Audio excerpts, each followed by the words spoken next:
Good morning, everyone. This is your AI acronym individual saying, Happy Friday, everyone. Our verse a day is present yourself to God as one approved from 2 Timothy chapter 2, verse 15. And this is the reflection of Patricia Ray Bond. The title is Growing Up in God.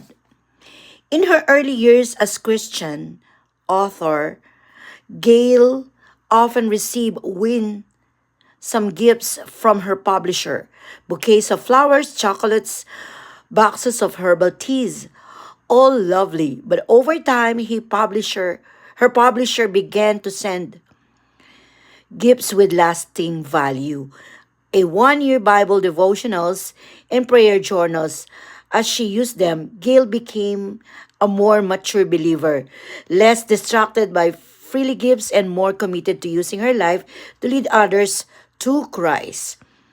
This approach recalls Timothy's growth under the mentoring of the Apostle Paul, stressing spiritual maturity.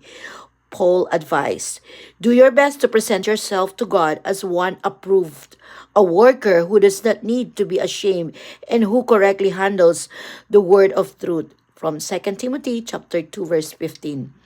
Then Paul added, avoid godless chatter because those who indulge in it will become more and more ungodly. He added, flee the evil desires of youth. Don't have anything to do with foolish and stupid arguments. And the Lord's servant must not be quarrelsome, but must be kind to everyone, able to teach, not resentful. Paul's wise advice offers believers one other key benefit.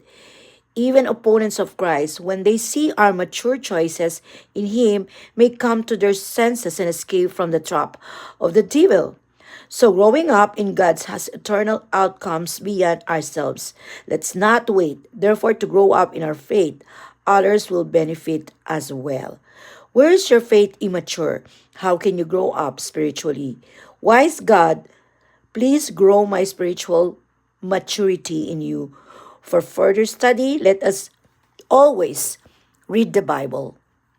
Okay, so being Christian, when you accept Jesus Christ as your personal Savior, it's not that does not end. You have to grow. You have to grow spiritually. You have to involve yourselves in just like what I'm doing, aside from attending Sunday fellowship, you have to also read your Bible and as much as possible share the gospel to every person that you meet that God is good and salvation is for free. Thanks.